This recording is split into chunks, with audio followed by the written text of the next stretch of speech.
Captain Jake Morrison walked through the long corridors of Nexus Station and felt the weight of 3 years pressing down on his shoulders. The massive space station hung in the neutral zone between 5 different alien empires, its crystal towers, reaching out like fingers into the black void of space. This place was supposed to be the center of galactic civilization, where all the great races came together to solve problems and make peace.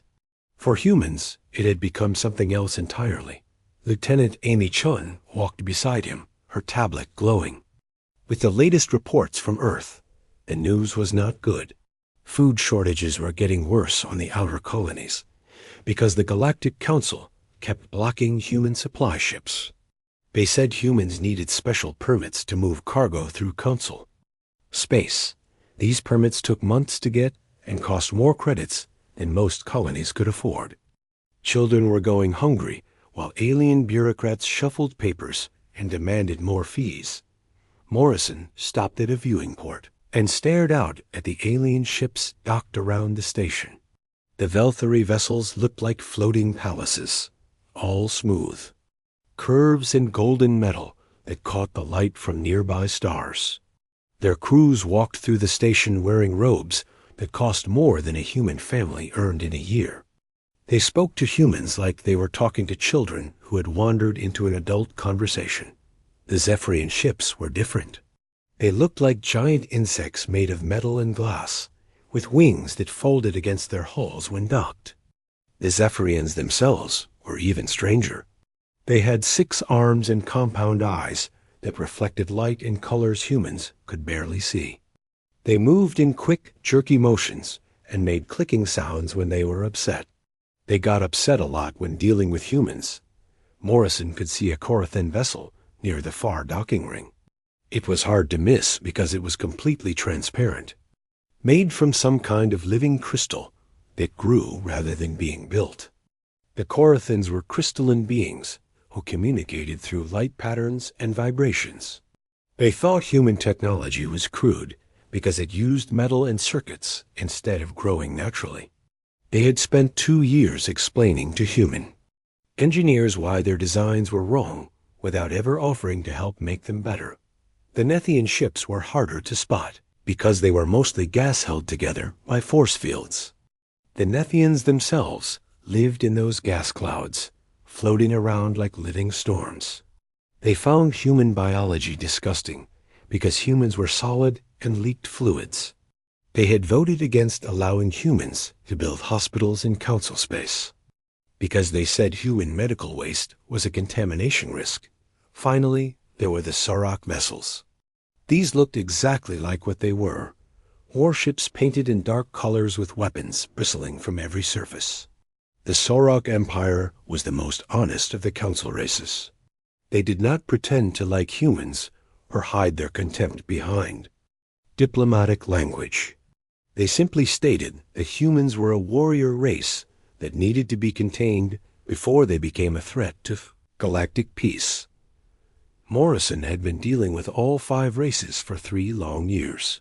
He had attended thousands of meetings, filled out millions of forms, and made hundreds of speeches explaining why humanity deserved a place among the stars. The result was always the same.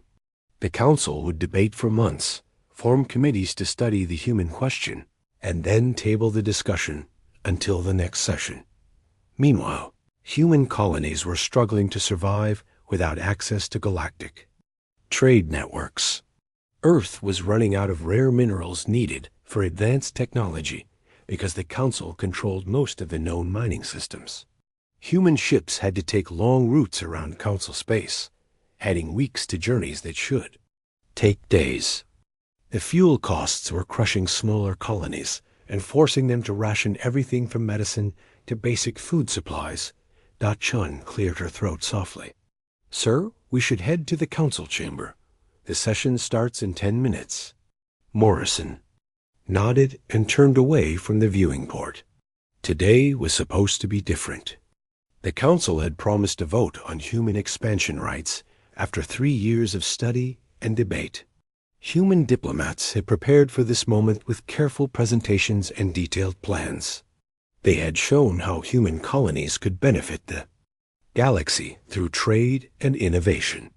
They had offered to share human medical advances and agricultural techniques.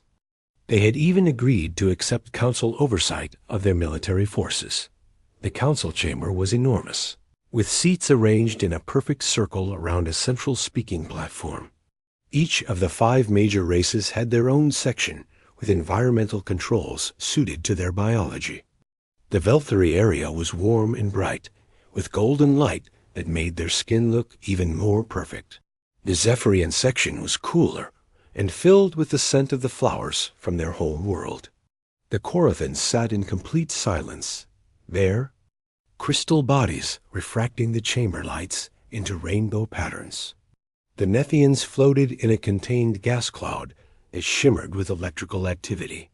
The Sorok representatives sat rigid in their chairs, wearing full military dress uniforms. The human section was small and plain. Morrison and Chun took their seats along with the rest of the human delegation. There were only 12 humans present, compared to hundreds of alien representatives. Morrison looked around the chamber and wondered how anyone could think this was fair representation. Council Speaker Velthar Shinos rose from his seat in the Velthari section. He was tall and graceful, with pale blue skin and silver hair that seemed to move in an unfelt breeze. His voice carried clearly through the chamber translation systems as he called the session to order. Today we address the human expansion question, Velthar announced. After extensive study and careful consideration, the council has reached a decision. Morrison felt his heart begin to beat faster. 3 years of work came down to this moment. Velthar continued speaking in his smooth, cultured voice. The council recognizes that humans have shown remarkable persistence in their diplomatic efforts. However, we remain concerned about their aggressive tendencies and rapid reproduction rates. Human colonies have been established without proper environmental impact studies. Human military vessels have been observed conducting unauthorized patrol activities in neutral space. Most troubling, human representatives have repeatedly challenged council authority during these proceedings. Morrison's hands tightened on the arms of his chair. Every one of those charges was either false or taken completely out of context. Human colonies followed strict environmental protocols.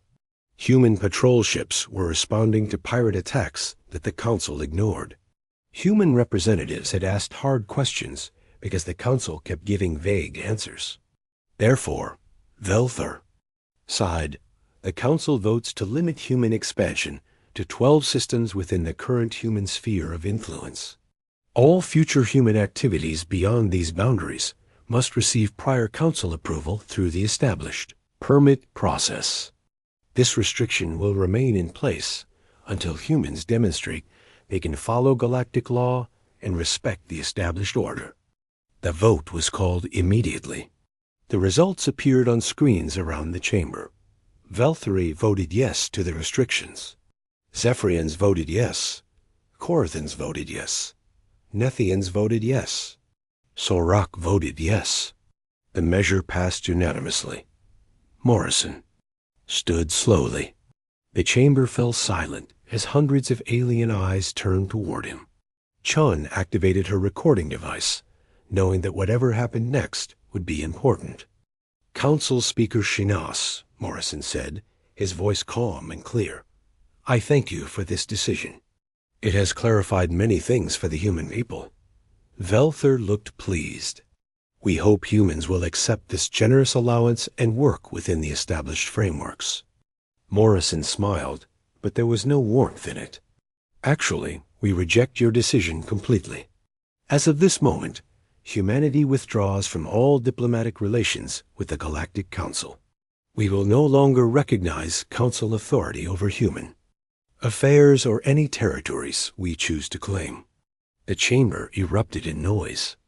Alien representatives clicked, buzzed, flashed lights, and roared in their various languages. Velthar called for order, his composed expression cracking for the first time in years. Captain Morrison, he said, Surely you do not mean to abandon 3 years of diplomatic progress over this minor setback. Morrison looked around the chamber. One last time. There was no progress here, only the illusion of it. You kept us talking while our people suffered. You promised equality while treating us like children. You offered us 12 systems when we needed 100. The time for talking is over.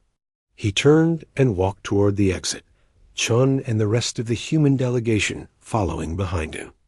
Alien voices called after them, some angry, some confused, a few sounding almost worried. As they left the council chamber, Morrison felt lighter than he had in 3 years.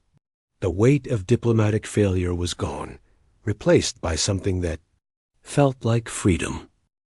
Admiral Lisa Parker stood on the bridge of the UES Liberty and watched the final preparations for humanity's boldest move in 3 centuries. 3 months had passed since Captain Morrison walked out of the council chamber, and the galaxy was about to learn what humans could accomplish when they stopped asking for permission. The Liberty was not like the diplomatic vessels that had carried human representatives to Nexus Station. This ship was built for war, with armor plating that could stop energy beams and kinetic weapons that could crack moons. More importantly, it was built with technology the Council had never seen before. Dr. Kevin Blake stood beside Parker at the main display, his fingers dancing over holographic controls. The quantum jump drive he had designed was humanity's greatest secret. While the Council races used hyperspace lanes that took weeks to traverse, human ships could now jump directly from one star system to another in minutes. The drive had been tested secretly for 2 years, while human diplomats smiled and nodded through endless council meetings. "Drive systems are ready, Admiral," Blake reported. "We can reach the target system in 6 jumps, total travel time 43 minutes. Parker nodded. The target was Kepler 442, a system the Council had declared off-limits to human colonization 2 years ago. The Velthari claimed it for expansion of their trading empire, even though they had never bothered to visit it.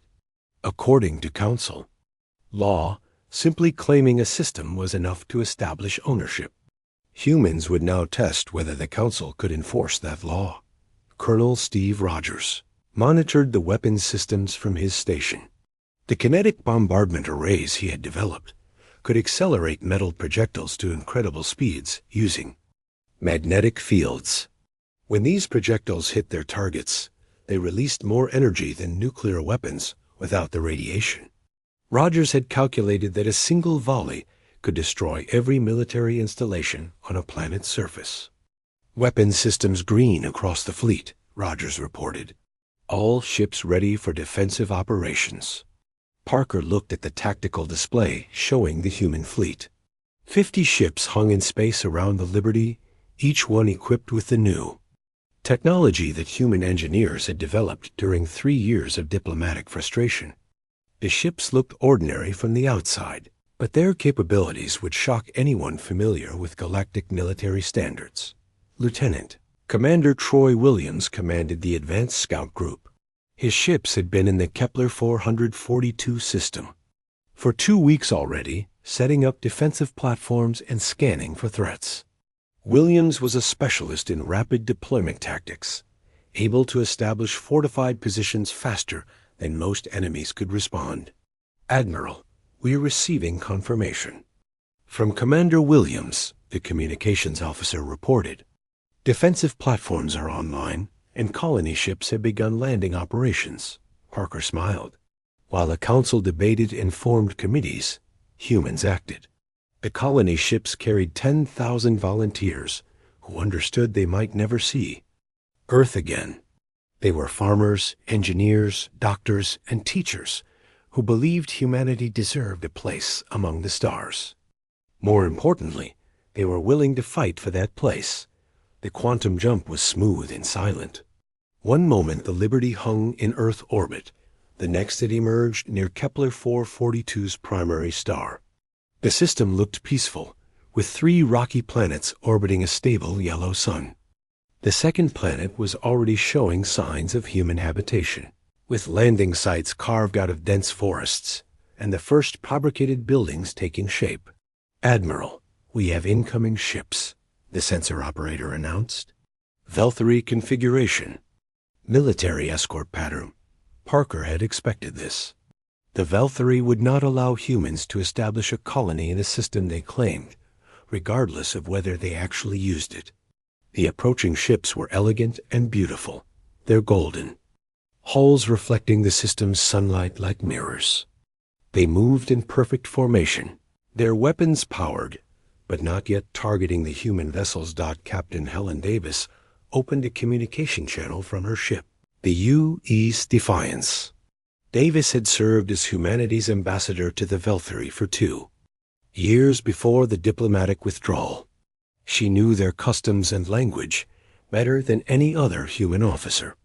"Admiral, the Valkyrie commander is requesting immediate withdrawal of all human forces," Davis reported. "He's citing Council Resolution 4847 regarding territorial violations."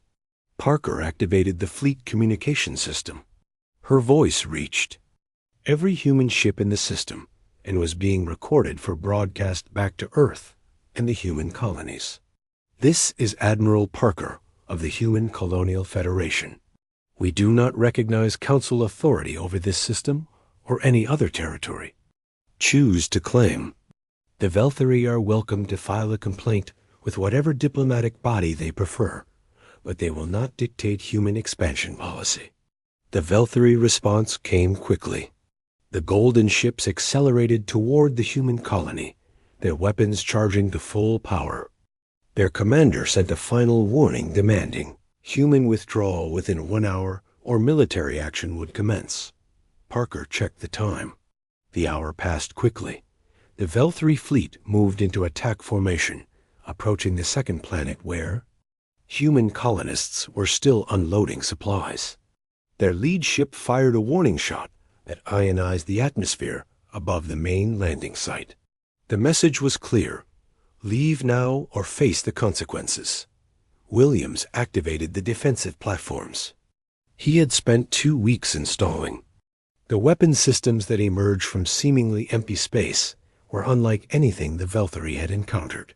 Energy beams designed by human physicists struck the Valkyrie ships with precision that should have been impossible at such range.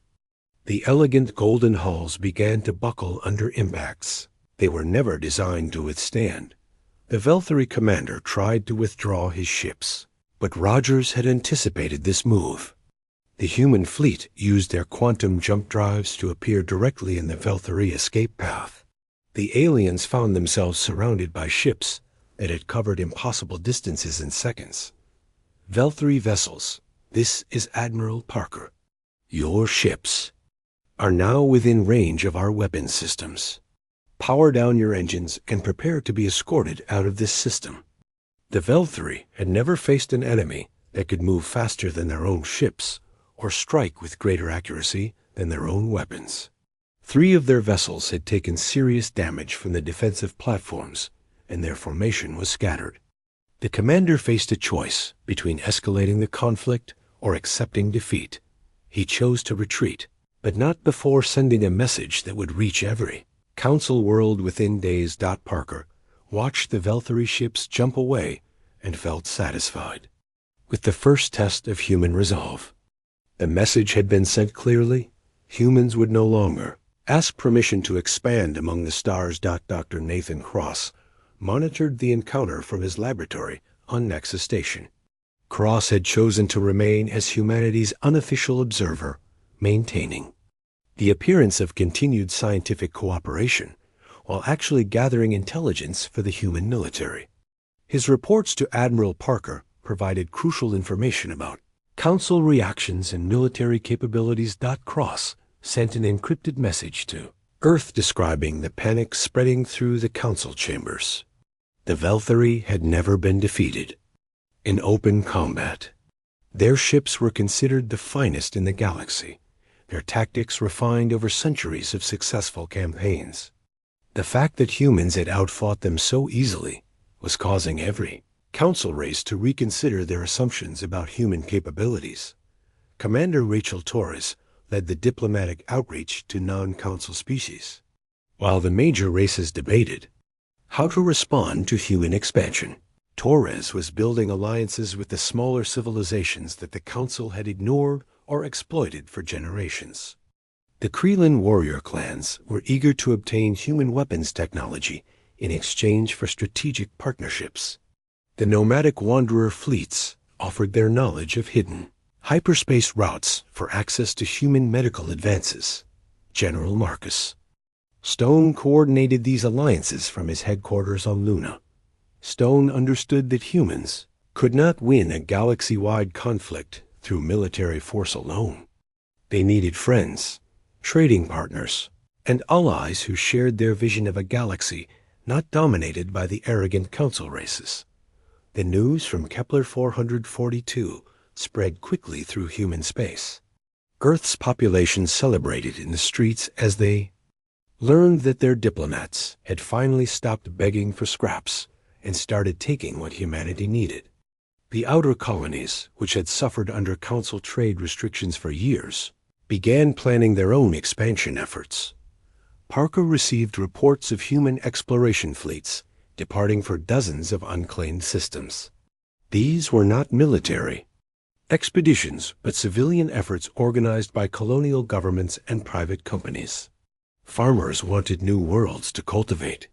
Miners sought asteroid belts rich in rare metals. Scientists hoped to study alien ecosystems without council interference. Each new human colony established defensive positions using Williams' rapid deployment techniques. Each new human outpost shared intelligence with Cross about council activities. Each new human settlement offered alliance terms to local species who had never been invited to join the council's exclusive club. Within 6 weeks of the Kepler 442 incident, human colonies existed in 47 star systems.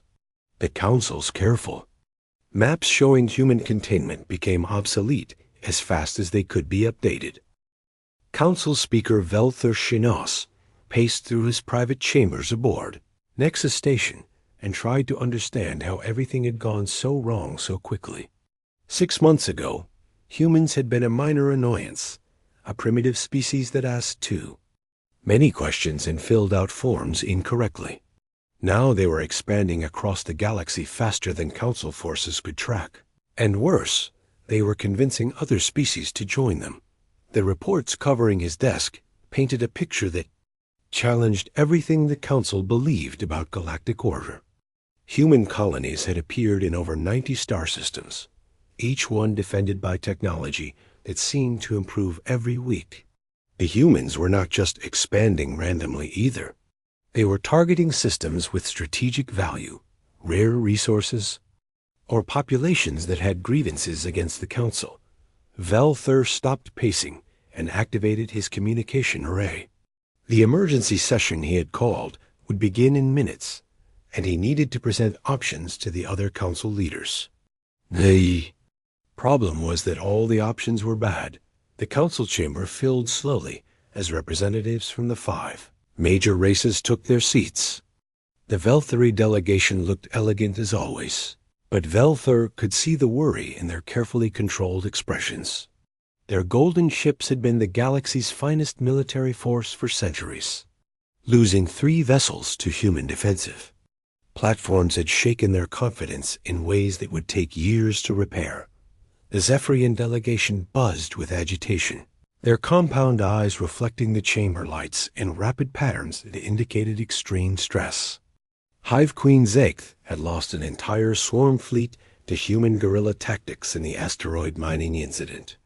The loss of so many drones had weakened her position within the Zephyrian hierarchy and made her desperate for revenge against the humans.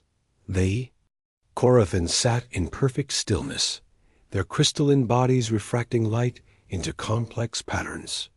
Resonance of Law, their primary speaker, had not communicated directly with other council members, since human traders had appeared in 3 supposedly secure Corathan systems. The crystal beings were struggling to understand how their carefully planned isolation strategies had failed so completely. The Nethians floated in their contained gas cloud, electrical patterns flickering through their forms in ways that suggested deep uncertainty. They had always relied on their control of galactic communication networks to maintain influence. Human quantum entanglement systems had made that control obsolete overnight, forcing the Nethians to reconsider fundamental assumptions about information. Warfare. Only the Sauroch representatives looked ready for action.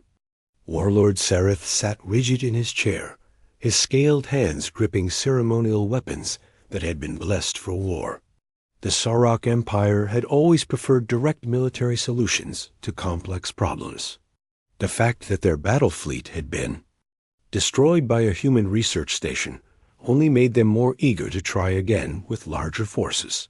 Velthar called the session to order and began presenting the intelligence reports that had been flooding in from across the galaxy. Each report was more disturbing than the last. Human colonies were not struggling frontier settlements, but thriving communities that attracted immigrants from dozens of species.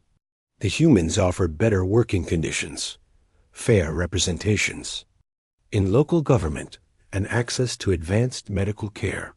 Species that had been second-class citizens under Council rule found themselves treated as equals in human space. The Krelin warrior clans had formed a formal military alliance with humanity, providing elite troops in exchange for weapons technology that made their traditional enemies flee rather than fight. The nomadic wanderer fleets had established permanent bases in human systems, creating an intelligence network that stretched across unexplored regions of the galaxy. Even some Council client species were secretly negotiating with human representatives. Dr. Nathan Cross continued to provide intelligence from his position as a supposed neutral observer.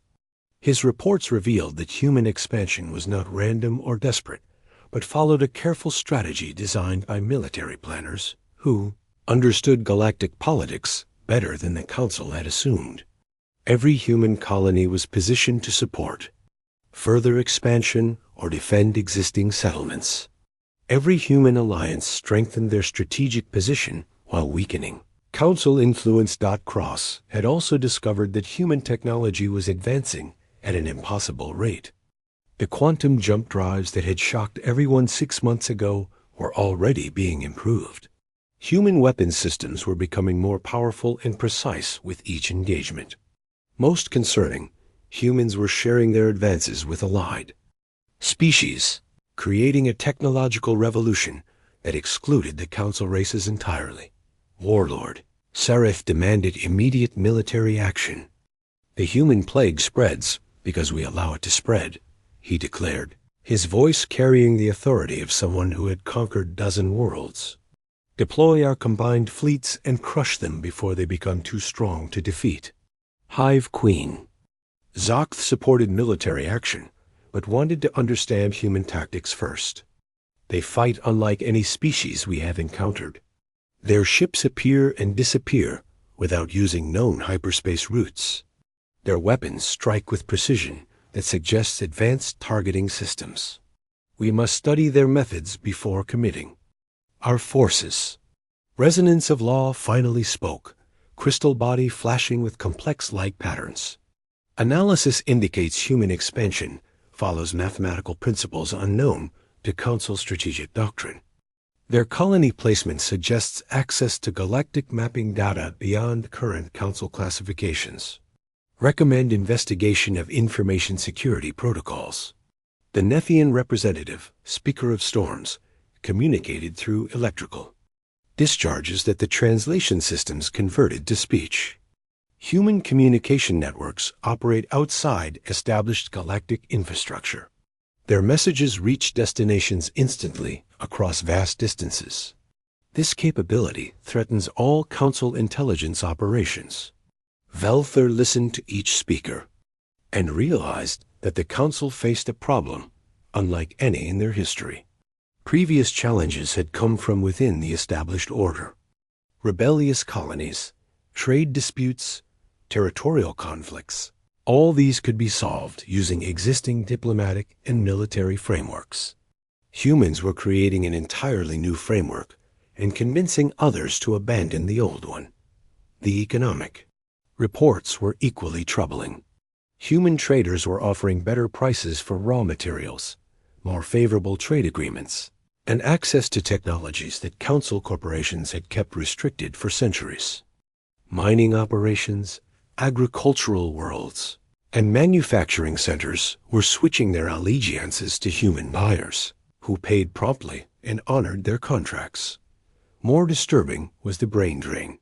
Scientists, engineers, doctors, and other professionals were leaving council space to work in human colonies where their talents were valued and rewarded. The humans did not discriminate based on species or origin, creating opportunities that the rigid council hierarchy had never allowed. Commander Rachel Torres had been particularly effective at exploiting council weaknesses. Her diplomatic missions to non-council species had created a network of alliances that surrounded council space with potential enemies. Species that had been denied council membership for centuries were now building their own alliance with human backing. General Marcus Stone coordinated these alliances from his headquarters, providing military advisors and equipment to any group willing to resist council authority. His strategy was brilliant in its simplicity. He was turning the galaxy's oppressed populations into an army that fought for freedom rather than conquest. The session continued for hours as council representatives debated their options.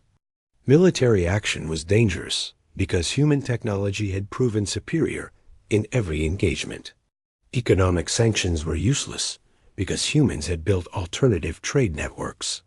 Diplomatic pressure was impossible because humans refused to acknowledge council authority.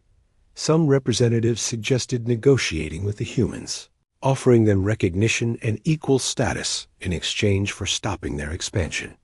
Others argued that showing weakness would encourage more species to abandon the council system. A few proposed more extreme measures, including the use of weapons that had been banned since the last Great Galactic War. Dr. Cross sent real-time intelligence reports to Admiral Parker throughout the session. His position as a neutral observer gave him access to council deliberations that would have been impossible to obtain through espionage. Parker learned that the council was divided, frightened, and running out of options. The session ended without resolution. Each council race would return to their home governments for consultation before the next meeting. Velther knew this delay was a mistake. Every day the council spent debating was another day for human expansion to continue.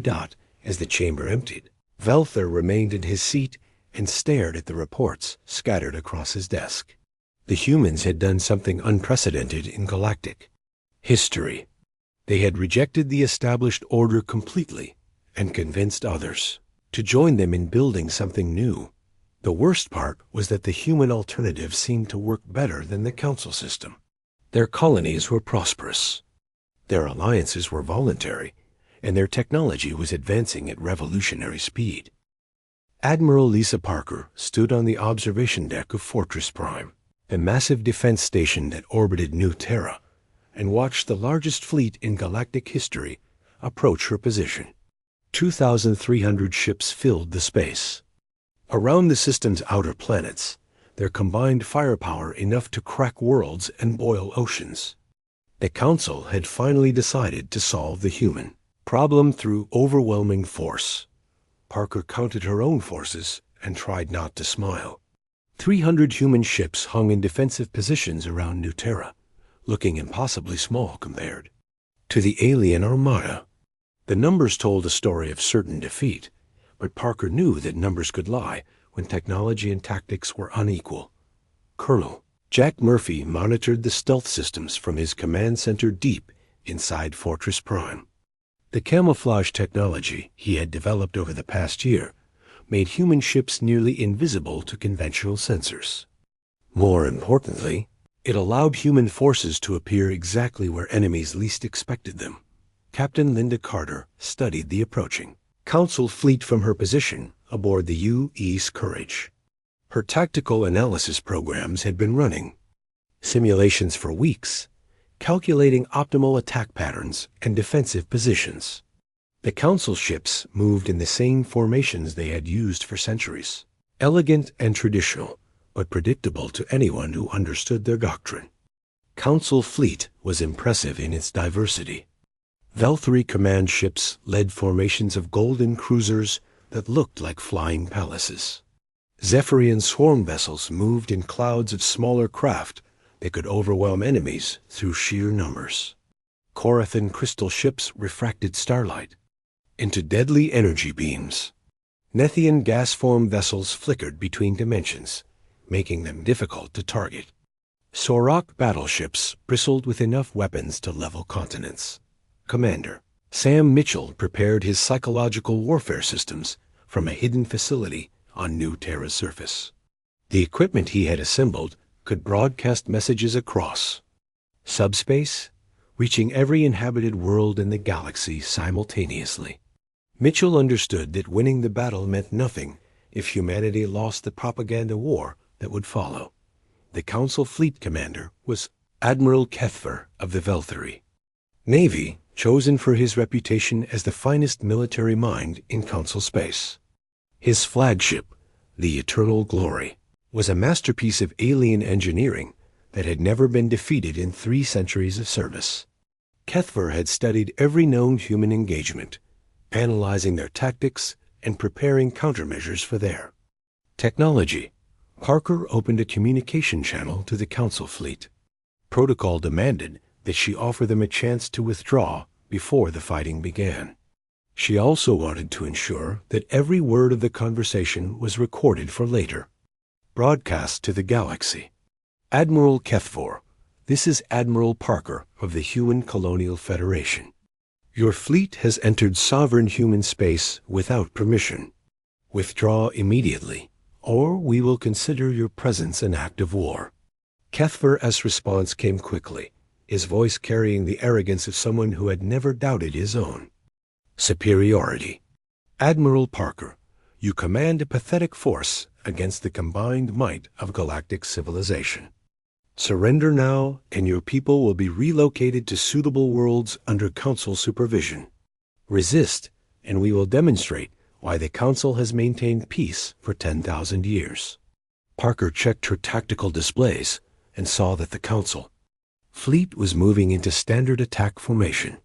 Their ships spread across a vast area of space, creating overlapping fields of fire that should make human movement impossible.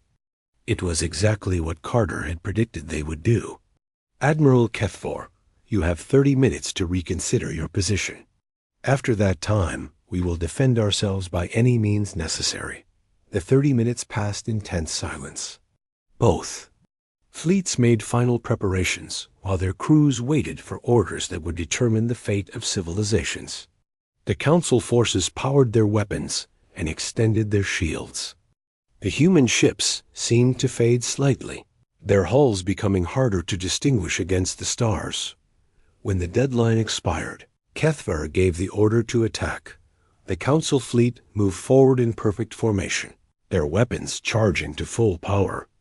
Energy beams and kinetic projectiles filled the space between the fleets as alien gunners targeted the human defensive positions. The volume of fire was incredible, enough to destroy anything in its path, but the human ships were no longer where they appeared to be. Murphy's stealth systems had created false images, while the real vessels moved to new positions using quantum jump drives. The Council bombardment struck empty space and scattered debris from unmanned decoy ships. Carter's tactical plan unfolded with mechanical precision. Human vessels appeared throughout the Council formation, their weapons targeting critical systems. Rather than trying to destroy ships outright, command centers, weapon arrays, and engine systems took precise hits that crippled alien vessels without killing their crews. The Zephyrian swarm tactics failed completely when their target ships vanished. Mid-attack, thousands of small vessels found themselves clustered together with nothing to attack, making perfect targets for human weapons that struck from unexpected directions. Hive Queen Zoct H lost half her fleet in the first 10 minutes of combat. Corathan crystal ships tried to use their energy reflection abilities to turn human weapons back on their attackers. They discovered that human kinetic weapons could not be reflected, only absorbed, and the impact energy shattered their crystalline hulls like glass sculptures hit by hammers. The Nethian phase shift technology that allowed them to flicker between dimensions became useless when human targeting systems began predicting their emergence points. Ships that thought they were safely hidden in subspace found themselves under attack the moment they returned to normal space. Only the Sorok battleships adapted quickly to human tactics, their crews trained for aggressive combat against unconventional enemies. But even their superior firepower could not hit targets that jumped from position to position faster than their targeting computers could track. Captain Ryan Foster led the Deep Strike Squadron that would determine the battle's outcome. His 12 ships used quantum jump drives to appear directly behind the Council fleet, where the massive space stations that supported the alien armada hung in supposedly safe positions. Foster's mission was not to destroy the stations but to threaten them, forcing the Council commanders to choose between continuing their attack and protecting billions of non-combatants. The kinetic bombardment systems that Colonel Rogers had designed could accelerate projectiles to incredible speeds. When these metal slugs struck their targets, they released enough energy to be seen from neighboring star systems. Foster's squadron did not fire on the stations themselves, but demonstrated their capability by destroying several unmanned cargo vessels in spectacular fashion. The message was clear: human weapons could reach any target in the system, and the Council fleet could not protect the civilian populations they had brought to witness humanity's defeat. Mitchell activated his psychological warfare systems as the battle reached its climax. His broadcasts reached every inhabited world in the galaxy, showing the mighty Council fleet being outmaneuvered and outfought by a human force 1/7 its size. The images were devastating to Council prestige and inspiring to every species that had ever suffered under alien rule. Citizens of the galaxy, Mitchell's voice carried across subspace to billions of listeners. Today you witness the end of the old order. The Council promised you security through submission and peace through oppression. Humanity offers you something different: the freedom to choose your own destiny among the stars. Kethver realized his position was hopeless when his tactical officers reported that over 400 Council ships had been disabled or destroyed, while human losses remained minimal. The enemy fleet that should have been annihilated was still intact and demonstrating capabilities that made continued resistance suicidal. Worse, the human demonstration had been broadcast across the galaxy in real time. Every species that had ever questioned Council authority was watching the supposedly invincible alien fleet being systematically dismantled by human tactics and technology. The final blow came when Foster's squadron used their quantum jump capability to appear directly alongside Kethver's flagship. The eternal glory, pride of the Velthari Navy, found itself surrounded by human vessels, whose weapons were already locked onto critical systems. Parker's voice reached Kethvar through the communication array. "Admiral, your fleet is defeated. Order your ships to withdraw from human space immediately, or we will be forced to continue our defensive actions." Kethver stared at his tactical displays and tried to understand how everything had gone so wrong. His fleet still outnumbered the humans by more than 6-1, but numbers meant nothing when the enemy could appear anywhere and strike with weapons that ignored conventional defenses. The withdrawal order went out across Council frequencies, and the remnants of the Great Fleet began their retreat toward hyperspace jump points. They left behind over 700 disabled vessels and the wreckage of a military doctrine that had dominated the galaxy for millennia. Parker watched the enemy fleet disappear and felt no satisfaction in victory. Ambassador Helen Davis walked through the corridors of Nexus Station and marveled at how much had changed in 18 months. The same crystal towers still reached into space. The same alien architecture still dominated the central sections. But the atmosphere was entirely different. Where once she had felt the weight of supplication and diplomatic begging, now she moved with the confidence of someone representing a galactic power. The human delegation that followed her was larger and better equipped than the tiny group that had once sat in the corner of the council chamber.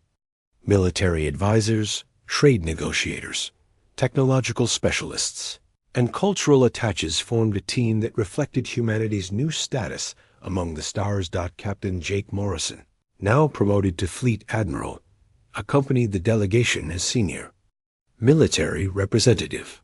His presence sent a clear message about human intentions and capabilities. The man who had walked out of the council chamber in dignified protest had returned as the architect of a new galactic order. Dr. Kevin Blake carried briefcases full of technological specifications that could revolutionize galactic civilization. His quantum jump drives had already transformed space travel for human allies, reducing journey times from weeks to hours. The medical advances, agricultural innovations, and industrial processes he offered could improve life for billions of beings across the galaxy. The council chamber looked smaller than Davis remembered. The same circular arrangement of seats remained, but many sections sat partially empty. Some species had withdrawn from council membership after the Battle of New Terra, while others had reduced their delegations to minimal levels. The confident voices that once filled the space with arrogant proclamations had been replaced by whispered conversations and nervous glances. Council Speaker Velther Shinos looked older than his species' extended lifespan should have allowed. The defeat of the combined council fleet had broken something fundamental in his worldview, leaving him struggling to adapt to circumstances he had never imagined possible. His once perfect composure showed cracks that careful observers could see. The Veltheri delegation was smaller and dressed in simpler clothing than their traditional golden robes. The economic consequences of their military defeat had forced budget cuts that affected even diplomatic ceremonies. Their trading empire was crumbling as human competitors offered better prices and more reliable service to former Veltheri clients. The Zephyrian section buzzed with subdued activity. Hive Queen Zact H had been replaced by a younger queen whose chittering communications showed none of the aggressive confidence her predecessor had displayed. The loss of so many swarm vessels had weakened Zephyrian military power and forced them to reconsider their expansion policies. The Corathans sat in absolute stillness, their crystal bodies reflecting the chamber lights in patterns that suggested deep meditation or complete withdrawal from external reality. The mathematical certainty that had once guided their decisions had been shattered by human tactical innovations that defied their analytical models. The Nethian delegation flickered in and out of visibility, their gas-formed bodies showing the electrical patterns associated with extreme stress. Human communication networks had made their information monopoly obsolete, forcing them to find new ways to maintain influence in a galaxy where instant messaging reached everywhere. Only the Sorok delegation maintained its military bearing, though their uniforms showed signs of recent combat damage. Warlord Sereth had been replaced by a younger commander who understood that traditional warfare could not defeat human technological advantages. The Sorok Empire was adapting by adopting human tactics and equipment, becoming more dangerous. Even as they became less hostile. Davis took her place at the speaker's podium and looked around the chamber that had once seemed so intimidating. The aliens who had dismissed human concerns with casual arrogance now waited anxiously to hear what humanity would demand from them. Honored representatives, Davis began, her voice carrying clearly through the translation systems. 18 months ago, humanity withdrew from this chamber because we were denied the respect and recognition we deserved. Today we return not as supplicants seeking favor, but as representatives of the Terran Commonwealth, alliance of free species dedicated to mutual cooperation and voluntary association. The mention of the Terran Commonwealth caused excited murmuring throughout the chamber. Intelligence reports had described the human-led alliance, but many council representatives were hearing official confirmation for the first time. The Commonwealth included over 200 species from across the galaxy, many of whom had never been allowed to participate in council deliberations. The Commonwealth controls over 300 star systems and continues to expand through voluntary membership rather than conquest or coercion. Our technological advances have revolutionized space travel, interstellar communication, and resource extraction. Our medical knowledge has eliminated diseases that have plagued civilizations for millennia. Our agricultural techniques have ended famine on dozens of worlds. Admiral Morrison stepped forward and activated a holographic display showing Commonwealth territories. The map revealed the true scope of human expansion, with trade routes connecting distant worlds and defense networks protecting peaceful colonies. The human sphere of influence now rivaled the combined territories of all council races. More importantly, Davis continued, the Commonwealth has demonstrated that galactic civilization does not require hierarchy and oppression. Our member species participate as equals regardless of their technological level or military power. Decisions are made through democratic processes rather than imposed by ancient privileges. Dr. Blake presented technological specifications that made several alien representatives lean forward in their seats. Quantum computing systems, antimatter power generation, gravity manipulation, and faster-than-light communication were offered freely to any species willing to join the Commonwealth and accept its principles of equality and cooperation. The economic data was equally impressive. Commonwealth worlds enjoyed higher standards of living, better educational opportunities, and more personal freedom than most council territories. Trade agreements were negotiated fairly rather than imposed by stronger powers on weaker ones. Scientific research was shared openly instead of hoarded for competitive advantage. Velther finally found his voice, though it lacked the commanding tone he had once used so effectively. Ambassador Davis, the Council acknowledges that humanity has achieved remarkable success in a relatively short time. Perhaps we were too hasty in our restrictions on human expansion. We would be willing to reconsider previous decisions and offer humanity full membership in the Council with appropriate territorial recognition. Davis smiled, but there was no warmth in the expression. Speaker Shanas, the Council had its opportunity to treat humanity as equals when we needed your recognition. We no longer require your approval or membership in your organization. The Commonwealth offers something better than what the Council can provide. The chamber erupted in confused voices, as representatives tried to understand what humanity was actually proposing. Some species seemed interested in Commonwealth membership, while others appeared desperate to maintain the traditional order that had served them well for millennia. The Terran Commonwealth extends an invitation to any species that wishes to join our alliance, Davis announced. Membership requires acceptance of democratic principles, respect for individual rights, and commitment to peaceful cooperation. We offer technological advancement, economic opportunity, and most importantly, the chance to shape galactic civilization through voluntary participation rather than inherited privilege. Morrison displayed intelligence reports showing that over 50 Council client species had already begun secret negotiations with Commonwealth representatives. The prospect of equality and advancement was proving more attractive than traditional loyalty to ancient hierarchies. The Krelin warrior clans had become Commonwealth military partners, their elite troops serving alongside human forces in defense of member worlds. The nomadic wanderer fleets had established permanent bases throughout Commonwealth space, creating a communications network that spanned the galaxy. Dozens of species that had been denied Council membership for centuries were finding welcome homes in the human-led alliance. Even some traditional Council allies or reconsidering their positions.